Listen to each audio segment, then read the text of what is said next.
This is Hellfreezer, and you're listening to Fun with Failure.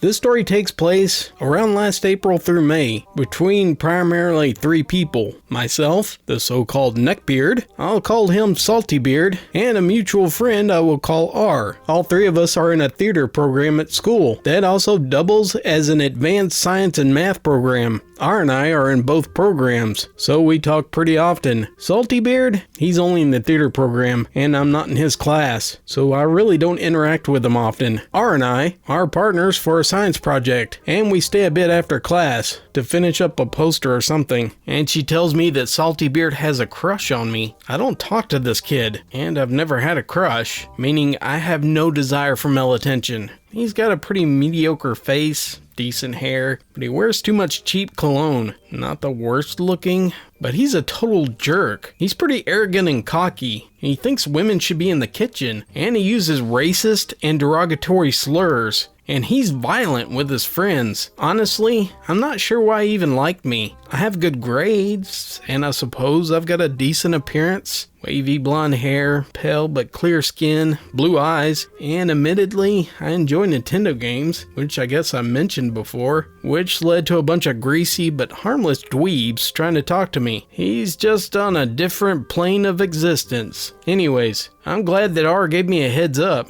because soon enough, he started bugging me. He tries to talk to me in between classes, and he hits on me in general, and I act oblivious, hoping that he would get the hint. On the bus home, I was the very last stop, so I would often pass the hour-long bus ride by reading and listening to music. Saltybeard asked every day for a week. Can I sit next to you? I usually try to sit alone. Each time I would say, no, and turn back to my book and ignore him. I see you have a book there. What you reading? Listening to music? What kind? He tries to talk to me, flash a smile or a wink, but I totally ignore him. He doesn't get the hint. He continues this, like I said, for about a week. So soon enough, people catch on and they start talking. I'm already known as a no-nonsense bitch. So I eventually get to the point where I walk up to him and I say something like, look, I'm not interested. Go flirt with someone else because it's obviously not working here and you aren't getting the hint. He looked flustered as I walked away, and there isn't any incident for about a month. The theater program had a group chat on Snapchat with an ever-changing name, and of course, drama kids love drama. Everyone in the chat was active, and we're all just having a pleasant conversation, when all of a sudden Saltybeard jumps in, and he starts berating me. He's a terrible person. And saying, she bribed all of her so-called friends to act like they're her friends. She's really ugly. And telling me, it's because you're kissing all that ass. That's the only way you can get some good grades.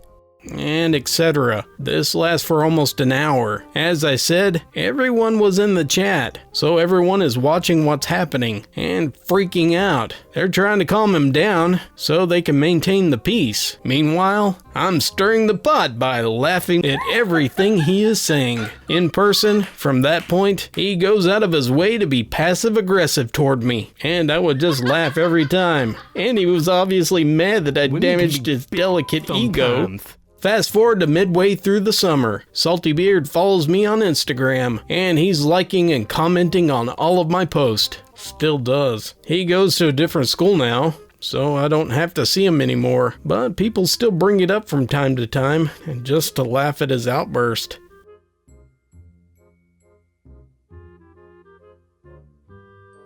This was a horrible experience, and here's some context. I used to talk to this guy when I was in middle school. He was a senior then, and soon he entered college. But he always tried to RP with me. I was a 7th grader, so I was around 12 or 13 years old, and he would always ask something like, is to make your character a stripper, or you can be kind of a pony slutty girl, and we can do some erotic role-playing. he made me really uncomfortable. He was a brawny who loved to do RPing that involved our characters having sex. The weirdest part that I remember was that when we started any RP, he would pick my character Rosie. She was my pony persona, or pony-sana. So one time, I asked him why my posts were so much longer than his, as his were a few words. And I'm a writing nerd, so mine was long and detailed. And he admitted, I don't want to write it up, it takes too long. I just like the role-playing part. I know your character's underage, but because I enjoy the RP with you so much, it makes me hard. And I have to take care of it.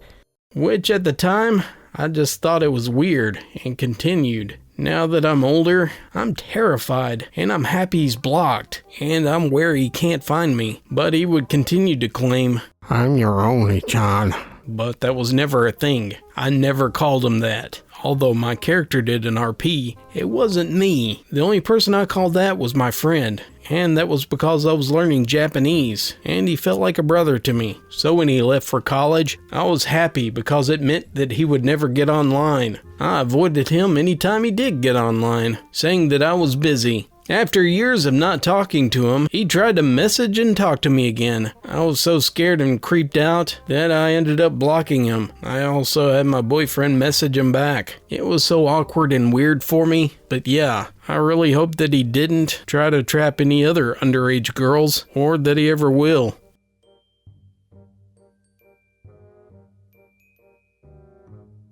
I'll start by introducing myself. I'm Scottish. Scottish neckbeards are actually quite rare, as Braveheart is a pretty good representation of our modern society here, just with a little bit less death. So most guys here are really masculine, and they love showing off their masculinity. I suppose I'm a Chad. I love football, or soccer, as it's called in America, and I'm a massive sneakerhead. And a bit of a closeted geek, since when I'm alone, I indulge myself by reading up on sci-fi series lore, and reading Star Wars comics, or the occasional game of D&D. I keep all of this to myself, and I don't plan on telling anyone but close friends after this. These facts are important later in the story, I guess for the purpose of forming a mental image of me. I'm white, 5'9", short brown hair, and well built, but quite slender. The other characters of the story is as follows. Ray. He can't actually grow a beard, so I guess he's just a neckbeard at heart. Well, not really, since his neck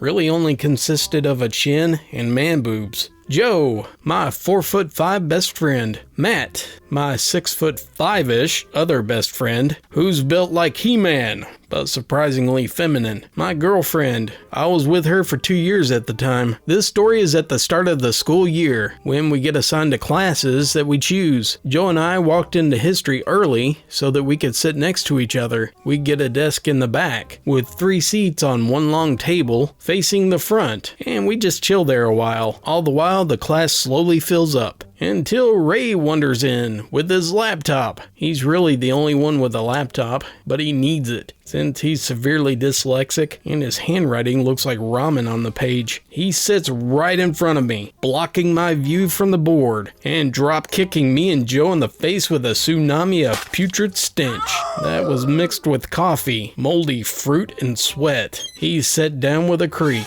that could have been the chair, floorboards, or the whole building structure to support his weight, and his hair was being held up in a permanent bedhead, with the tips of his hair dyed hot pink. While I can be confrontational at times, I felt sorry for Ray, so I just leaned left slightly to see better. But Jay, probably overcompensating for his hobbit stature, sat straight up and used his pencil to poke the back of Ray's head as he did that loud whisper thing. Oi, there's 3 seats and you choose to sit in front of him. Get your ass away from us. I shushed him, since I didn't want to be rude, but Ray snapped back.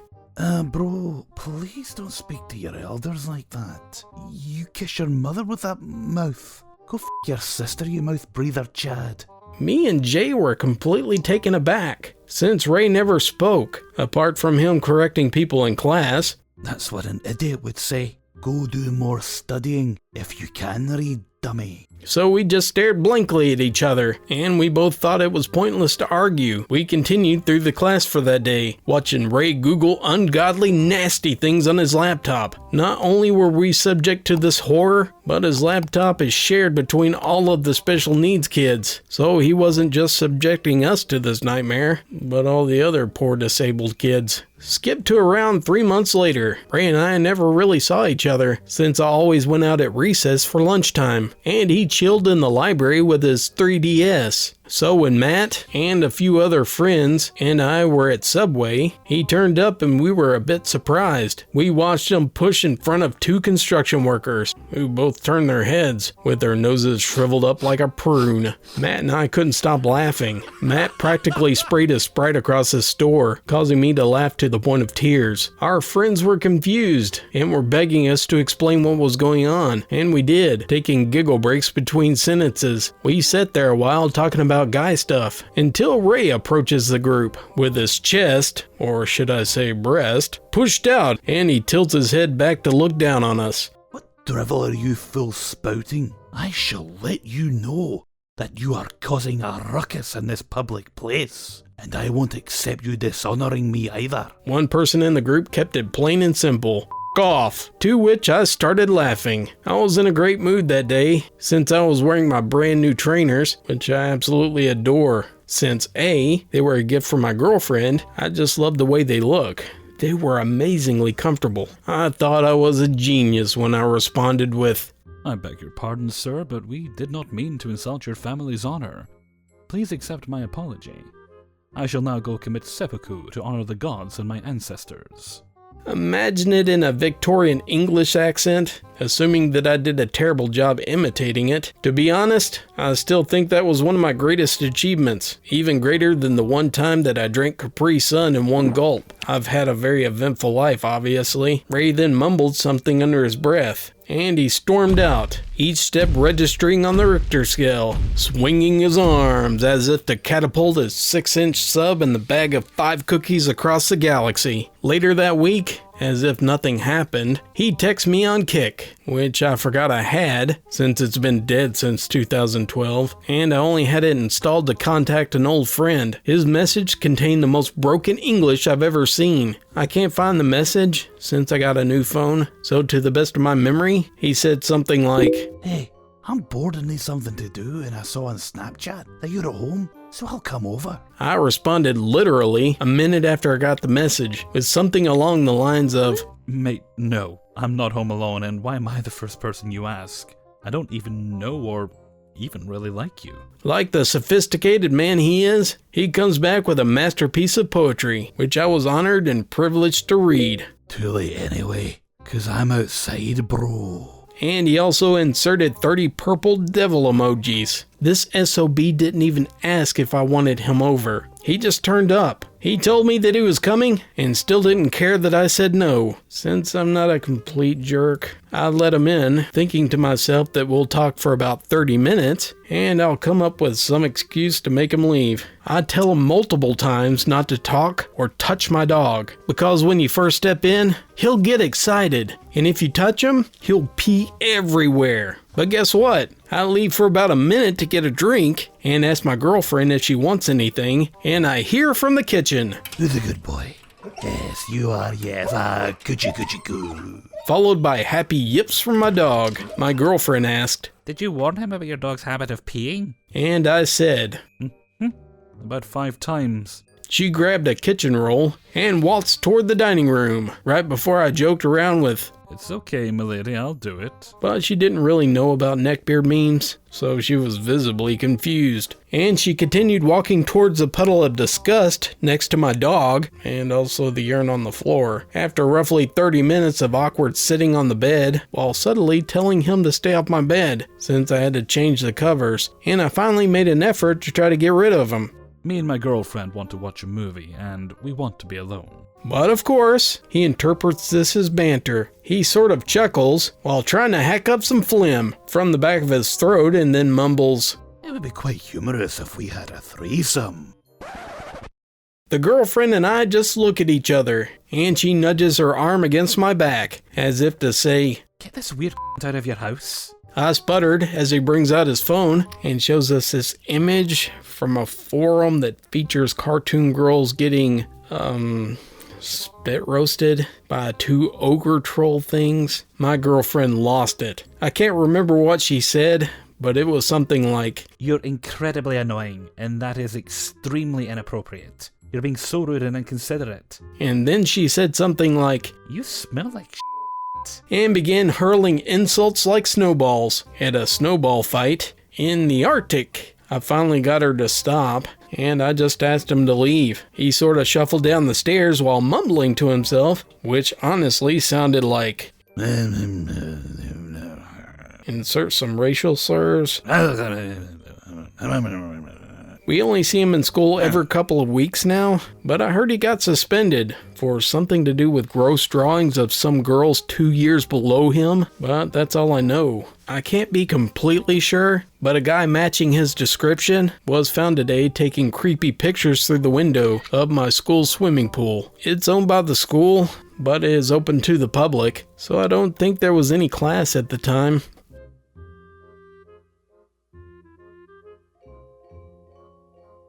One day I decided to take my grandmother out for coffee at the local Barnes & Nobles. She's a total sweetheart, and she always finds the best in people. So we order our coffee, and we take a seat at a small table as our drinks are being made. What are your plans for the weekend? I don't know. I'm probably just gonna stay home, read some books, read some comics. Chill. That's when I hear a short snort laugh coming from the table across from us. I'll look over and find a 200-pound acne-ridden man, dripping with sweat, peering over a stack of new 52 Superman hardbacks, intensely staring at us. I turn back and continue the conversation with my grandma. A minute later, and the barista calls our name. My grandma quickly hops up to go grab the drinks. As grandma leaves, I now feel the intense stare of Noblebeard. Excuse me, but girls don't actually read comics. He proclaims. I ignore him, pulling out my phone in hopes that he'll leave me alone when he sees that I'm not playing along. About a minute later, as my grandma returns with the coffee, I reach out for mine, and that's when it happens. Oh my god, you have Green Lantern tattoos! Noblebeard loudly exclaims. Note, I have a couple of nerdy tattoos on my arm, but you can't always tell what they are. I feel my face go white, and I quickly start sipping my coffee, just trying to focus on anything but him. Grandma's confused and whispers, You're being rude. Why don't you answer him? But before I can answer her, Noblebeard lumbers over, carrying a stack of books, pulls up a chair, and plops his sweaty butt down on it. He then proceeds to introduce himself. I'm Noblebeard, and I'm sorry for what I said to you earlier. It's just most pretty females don't read comics. They just look at the pictures. Do you like Superman? Before I can answer, he starts telling me all about how I love Soups. You know, I'm very much like him. That's why I like him so much. But my favorite character is Martha Kent. Please keep in mind that my poor grandmother is sitting there in confused silence. Martha is the best part, though. She has no trouble putting Clark in his place when he needs a tough lesson. Warning here. What follows is one of the most painful things I've ever endured. Noblebeard then decides to go on acting out his favorite scene in a Superman comic. He gets up and starts talking in a loud, terrible female voice. Lord Joseph Kent, did you eat your peas? No, Ma, I hate peas. Noblebeard then grabs his own ear and tugs on it. Young man, you eat your peas. Okay, Ma, I'll eat them. The entire cafe is now staring at this lunatic. Noblebeard then takes a breath, and no joke, he takes a bow. At this point, I had it. I look over at my grandma, who looks like she's about to die of secondhand embarrassment. I grab the coffee and stand up. Grandma proceeds to do the same. Without a word, we push past Noblebeard and start speed walking to the exit. Noblebeard tries to follow along, but he's too slow. As we reach the exit, I hear him yell. Wait, I didn't get your name or number. My grandma and I get into her car and quickly drive away. We never talked about what happened. And to be honest, I haven't been back to Barnes & Noble since.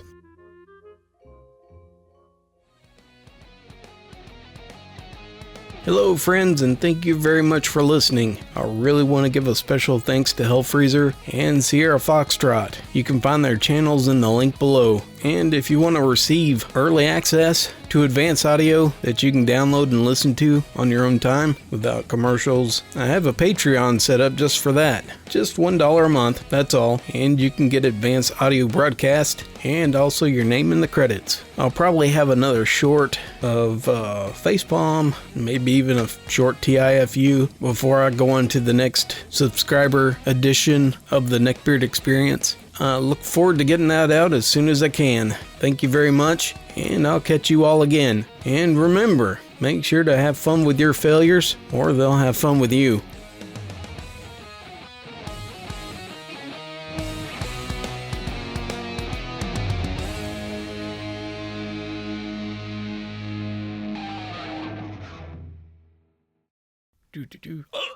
Ow. Stop. Shut the door. Stop. All right. Oh, crap. Stupid reverb. Echo, echo, echo. As Braveheart is a pretty good why can't I say it? Representation is a pretty good representation of our modern society here. Woohoo! I did it!